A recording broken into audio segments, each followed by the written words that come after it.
I've personally closed hundreds of deals across my businesses, more than 20 different states, and built a multi-7-figure real estate business. But here's what I wish somebody had told me when I first got started. Nobody actually teaches you how to run a seller call. You get a motivated seller on the phone, you ask them questions, you make an offer, and then you never hear from them again. And you're sitting there like, what did I even do wrong? I had to figure this out the hard way, through hundreds of calls where I got ghosted before I realized there's a pattern. There's a reason some people close deal after deal on the phone and most people don't. Because 90% of wholesalers are making the same mistakes over and over without even knowing it. They're losing deals to whoever sounds more confident. And sellers' calls feel impossible until you understand the mistakes you're making and you improve them with every call you take. So in this video, I'm going to break down the biggest mistakes that are costing you deals right now and show you the exact framework I use on every single call. And once you see this, you're never going to run a call the same way again. So let's get into it. Mistake number one is diving straight into questions. You do not want to get on the phone with the seller and just start firing off questions like it's an interrogation. The way you want to start the call is first we need to figure out that this person does want to sell, make sure they have time to talk to you, but then you want to have them do most of the talking. And the way I do that is by using a framework called TAO. This stands for time, agenda, outcome, where I always want to start and finish calls by talking about how much time it's going to take, what we're going to talk about, and what the desired outcome of the call is. So for instance, the way I set the call so that I can get them to start talking is I tell them, hey, this call is going to take 5 or 10 minutes. I'm going to ask you some questions about the property. And at the end of the call, one of two things is going to happen. Number one, your property is going to qualify for an offer. I'll let you know how much it is, and we'll send that over to you in writing. Number two, we're not interested in the property for whatever reason. I'll let you know why, and then you'll never hear from me again. And that last part I say is a joke, which it kind of disarms them. It's a good little thing. I don't know. I like it. But what you do here is you set the frame. They understand, okay, we're going to have a conversation about the house. It's only going to take 5 or 10 minutes. We're going to discuss it, and then I'm going to get an offer for my property. Mistake number two, and this is like the biggest mistake ever, is rushing past the motivation. Once we understand that they do have the time for the call, the first question I bring up is like, hey, while I'm getting your property pulled up, could you catch me up to speed here? What's got you thinking about selling the property? Now, ideally, they're just going to start going off about why they want to sell it. They're going to be like, well,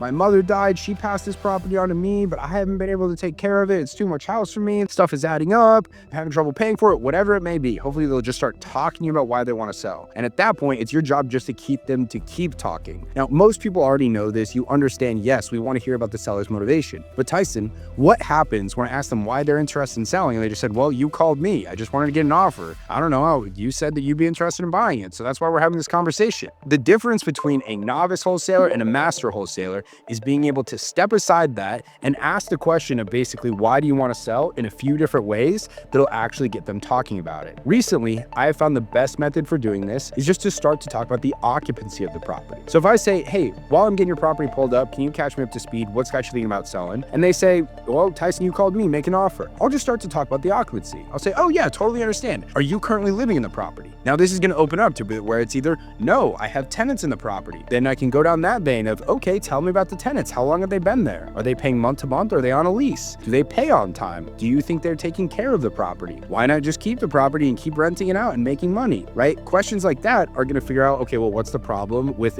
maybe they're a tired landlord, maybe the tenants suck, who knows? But asking questions like that will uncover it. Or maybe they'll say the property's vacant. That opens up a host of other questions, right? How long has it been vacant? How much money is it costing you every single month? Why is it vacant? Different things to figure out, okay, why isn't anything being done with the property? We want to ask as many questions as possible to get them talking about it, and hopefully we'll be able to uncover their motivation that way. The third thing they'll say is, well, I'm living in the property. If they're living in the property, this is a great way to figure out their motivation by just figuring out, well, what happens next? Okay, let's say that you're living in the property, you could wave a magic wand, I make you a perfect offer, and you're ready to move. Do you have any idea where you'd go? And this can open all kinds of things. Well, maybe they're going to travel out of state. Why is that? Maybe they're going to stay nearby. Okay, well, why would you want to stay nearby? What's not currently working with your current house? Just asking them questions to understand the situation. From there, once you get them down in like a line of questioning, or once you get them down a vein of motivation, it's just a matter of asking simple little follow-up. They're normally 1 or 2 word questions to get them to keep talking. Really? How long has that been going on? Tell me more. How does that make you feel? What would you like to see happen? What have you tried to do about that? How did that work? Questions like that just to keep them going, talk about their motivation. The number one thing to understand is the longer somebody talks about why they need to sell their house, they're just spending time convincing themselves that they need to sell the house, increasing your chances of closing that deal. Mistake number 3 is asking a million questions about the condition of the property. Guys, there's only so much you're ever going to find out from asking somebody a question about their property. And your idea of what the property's condition might be completely different than the seller's, just depending on what they're used to. I've asked people, well, hey, how do you feel the condition of the property is? And they think it's a 10 out of 10. But once I get photos back, I can tell that this property needs an full remodel. So instead of going through a list and asking them, okay, how many bedrooms, baths, when was the last time the HVAC was replaced? When was the last time the kitchen's been remodeled? Have the flooring ever been redone? Whatever, this long laundry list of questions, I ask them one question. And that is, on a scale of 1 to 10, with a 1 being we should tear the property down and a 10 being the property was fully remodeled yesterday, it looks fresh off one of those HGTV flipping shows, how would you rate the condition of the property? Then they give me a number. Typically, it's either a 5, 6, 7, or a 10. And if it's anything less than a 10, I say, okay, well, what would the property need to be a 10? And then they're going to tell me everything that's wrong with the property. And that information I can use later on as ammunition to negotiate the price of the property down. If they say it's a 10, then I just ask, okay, well, if the property's a 10 out of 10, it's in great condition, why not go sell this with a realtor? And then I go down that vein of questioning, because maybe they're like, you know what? Yeah, I should just go sell with the realtor. Either way, fine, we disqualify the lead. They probably should go do that. Or maybe you'll uncover some information that, oh yeah, I actually don't want to deal with realtors. I don't want to deal with showings. I don't want it to take that long. I don't want it to pay commissions. Different things, again, you can use for negotiations. But the big thing to understand about why I don't really ask a bunch of questions about condition is, like I said, sellers most often don't know what they're talking about, but also this can be great leverage later on. If you have any amount of experience in wholesaling, you know that oftentimes new information about the condition of the property comes up once you have end buyers go look at it. And if you don't know about these things, that is great ammo to use as renegotiating with the seller. For instance, I just had a deal. We got the property under contract for $130,000. The seller told me the property needed a full rehab. I knew that we were going to have a garage that needed to be reconverted. I knew the property needed a new roof. But once I had my end buyers go look at the property, we found that there were major structural cracks in the property, meaning the foundation was going to need some work. That is a very costly repair, but it's something I didn't get on our initial conversation. So I called the seller up and I said, hey, look, there are some structural issues that we cannot ignore. This is going to be a $20,000 to $30,000 issue. So, okay, well, where does that leave us? I said, well, we have two options. Either you can cancel the contract, we can cancel the contract, you can go your separate way and try to sell it to somebody else. Or I've already had every single financial partner in the area. Anybody who's a serious real estate investor has looked at this property, and here's what we've determined. Based on the structural damage, the property needs to be purchased here, and I price dropped her to $110,000 from $130,000 because of this structural problem. And we can either go on with everything we talked about, we're still buying the property as is, you're not gonna have to pay for any repairs, you're not gonna have to pay any realtor commissions, you're not paying any closing costs, but we have to be on $110,000, we can still close on the same day. What would you like to do? The main idea with the condition is you wanna find out what's wrong with the property, so later on, when you're going to make your offer, you can bring all that stuff up, right? When I'm coming in and I'm asking them how much they want for the property, I make sure to repeat all the words they told me about what the property needs to be a 10 out of 10. Say, hey, based on what you told me, the property needs a new kitchen, the flooring needs to be replaced, there's some windows that need to be replaced, the roof needs to be replaced, and the bathrooms need to be updated. What do you believe is a fair price? I force them to remember all the worst parts about the property before I ask them how much they want for their property. So it's fresh on their mind, and instinctively, they'll give a lower answer.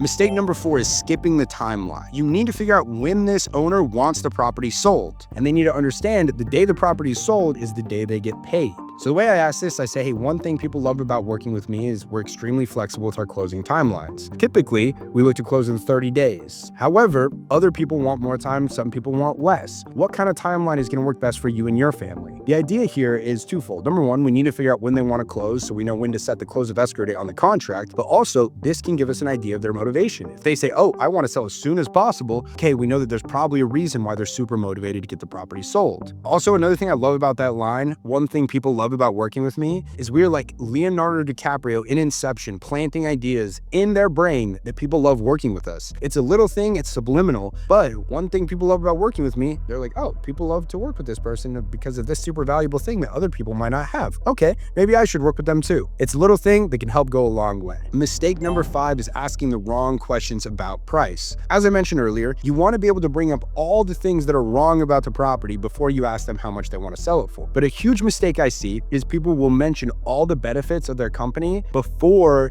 getting the price. So they'll tell people, yeah, we pay all the closing costs, we buy as is, you pick your move out day, we can help cover moving, all these things, and then they ask how much they want for it. Instead, ask what they want for the property, right? But before you do that, ask or mention all the things wrong with the property, right? So the way I do this, I say, hey, as I said, you mentioned the property needs X, Y, and Z. Based on that, what do you believe is a fair price for the property in its current condition? Now, that's a really good question because number one, we want to use that word fair, especially when we're negotiating. Nobody wants to be unfair, right? They want to be liked, they want to be fair, they want to be a good person. So I want to make sure that we keep it in that realm. But then once they give us an answer, one thing I see people do wrong is they're like, well, is that the best price you could do? You never want to say, is that the best price you could do? That's a yes or no question, and it's super easy for them to say, yeah, that's the best price I can do. Instead, you want to say, well, what is the best price you could do? But before doing that, I'll bring up all of those benefits that I mentioned earlier. So right, I go through, I say, hey, based on what you told me about the property needs X, Y, and Z, what do you believe is a fair price for the property in its current condition? And they say, well, probably $150,000. And I say, okay,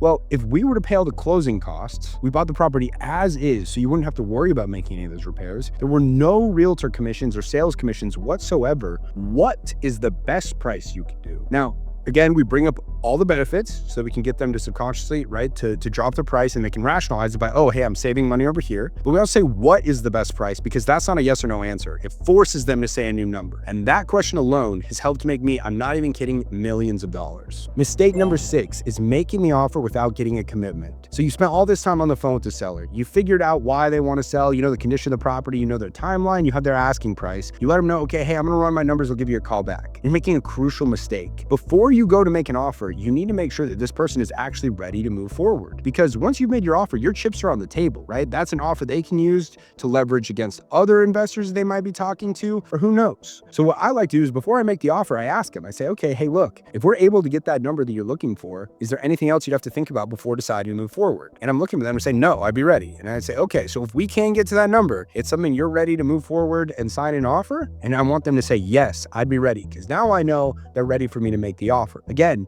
you do not want to make your offer too early. You're showing all your cards, and all it does is put the seller in a position above you. And again, they can use your offer to leverage with other investors, and it might cause you to lose the deal. Which brings me to my 7th mistake, and that is not getting all the other decision makers. So what I do is, like I said, after I've gotten the motivation, the timeline, the condition, the asking price, is I say, okay, well, based on everything you've told me, if we're able to come up to that number that makes sense, is there anything else you'd have to think about before deciding to move forward? And they say, oh no, I'd be ready to go. And I would say, okay, so there's nobody else you'd want to talk to first? No. Okay, there's no brother, wife, girlfriend? No. Okay, there's no pastor, priest, real estate agent, attorney, whatever. And I say, I say that seriously, it's kind of a joke, but no, I'd be ready to go. If you can offer me $130,000, I'm good to go. That's what I want to hear. Now I know that I'm ready to make the offer. But if they do say, oh no, I'd want to, of course, review this with my wife, that's the time where we need to bring in this other decision maker. We ideally want to get them on the phone right then and there. I'll say, oh, hey, are they home? Or are they nearby? Or hey, let's add them into the call. And then we can discuss it right then and there and get it done. Otherwise, I'll wait. I'll say, okay, perfect. Well, when will you be with them? Okay, I'll give you a call back to talk about the offer then.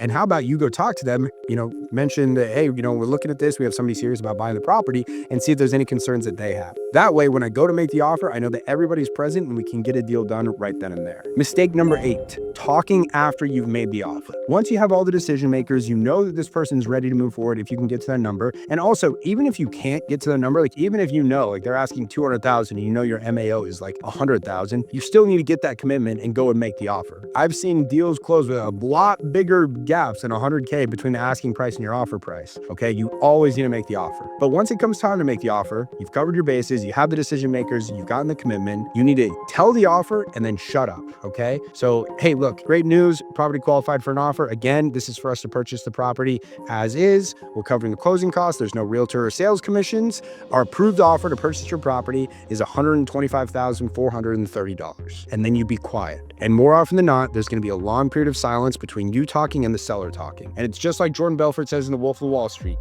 You wait, and whoever speaks first loses. Say your offer and shut up. It seems to me all the time, beginners will say their offer and then they'll start rambling, trying to justify their offer. You don't need to justify it, at least not yet. Just say the offer and wait for the seller to respond. Now they might say, oh, the property's way too low. I'd never sell it for that. You're lowballing me, whatever it is. That point, we enter into negotiation, and that's where you can start to, justify your offer logically by bringing up comparable properties, bringing up the property's condition, or whatever it may be. Mistake number 9 is using round numbers in your offer. Notice how before I use a very exact number. I said, hey, your property qualified for an offer of $126,430. There's a reason for that. When it's a very exact number, it looks like, there is a very scientific, formulaic way that we came up with that offer. And it needs to be like that. Where if you just say, hey, our approved offer is $120,000, that's a round number. That feels easy to move off of, right? Let's say, maybe you round it down or whatever, but the seller is going to know that, and they're going to be like, well, if you do 120, you might do 125. Where if it's an exact number, right? It's, hey, look, this is simply where it needs to be. For me, it's a simple math equation based on what the property could be worth and how much repairs it needs and what our fees are going to be when we sell the property, fix it up, everything like that. This is where we got to be, right? It's very set in stone. It's concrete. It's final. Where if you leave a round number, it way opens up too much room for negotiation, and sellers are going to know that. Mistake number 10, the last one, the one that it took me so long to learn, and I wish so badly I had known this when I first got started, is you never let sellers sign the contract on their own. Always, 100% of the time, I am on the phone with the seller the first time they look at the contract. Now, I wish I could say that they all sign right then and there, but that just wouldn't be true. Sometimes they will look at it with me, and then they'll still need to take some time or whatever they need, but you always need to be on the phone with the seller the first time they open up the agreement. And this is for a multitude of reasons. Number 1, you want to make sure they have no troubles opening it. Number 2, these e-signature softwares, especially DocuSign, sometimes the contract opens up all weird, and you need to be there to control that situation instead of leaving the seller to come up with whatever their crazy thoughts are going to be about why the contract opened up all weird. The reason why I always want to be in control of the situation, especially when it comes to the contract, I want to be there to answer any questions they may have, especially instead I know they're going to go get on Google and try and, they're going to come up with all these crazy explanations. I want to be there when they're looking at this up instead of them looking up themselves and then being like, well, why do you have a 15-day inspection period? I want to be able to answer that. Or, hey, why is earnest money only $100? I want to be able to answer that. When they say, hey, why is this contract assignable? I want to be able to answer these questions, okay? Rather than leave it up to them to just, like I said, come up with the worst. So what I do is when I, tell somebody the offer, and I'm like, okay, I'm going to send you over the offer in writing. Some people are like, okay, well, we'll go ahead and look at it and give you a call back. I say, hey, it's actually company policy that I just review quick things with you to make sure we have everything filled out correctly. Is that fine? It's going to take no more than 5 minutes. And they say, yes. Okay. But I literally tell them, like, hey, it's company policy. I have to review this with you to make sure it's all done correctly. Okay. And then I've never had a person have a problem with that. Okay. Get the contract sent, and I have a whole script going through the entire contract with them. And I've practiced this a million times. Okay. Guys, when I first got into wholesaling, I remember I lost a deal because I sent the contract and I waited instead of being on the phone with her to get it signed. And ever since then, I've never made the same mistake.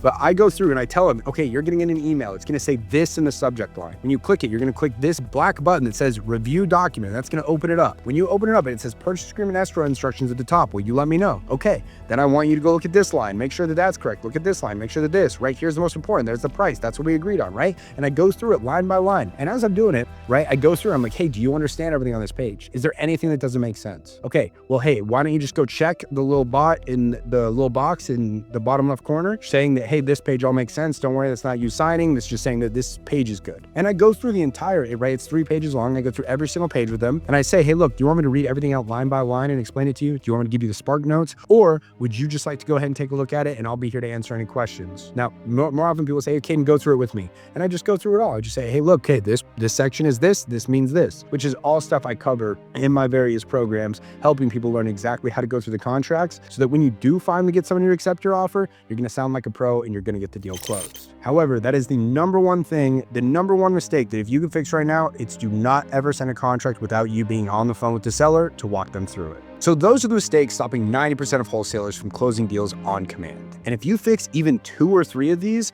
calls that used to end in, let me think about it, are going to start ending in, where do I sign? But getting the contract signed is just one piece of the puzzle. You still got to find these sellers in the first place, analyze the deal and know what number to actually offer, find a buyer once you get it locked up, and close and actually get paid. That's the full process, and I broke all of it down in this free training from start to finish that should be popping up on the screen right now. Inside, I go over how to pick the best market, how to pull leads, how to run your numbers, how to find cash buyers, and how to close. It's literally everything you need to know to go from a complete beginner to somebody who's closing their very first wholesale deal. If you're serious about this, go watch that, and I'll see you there.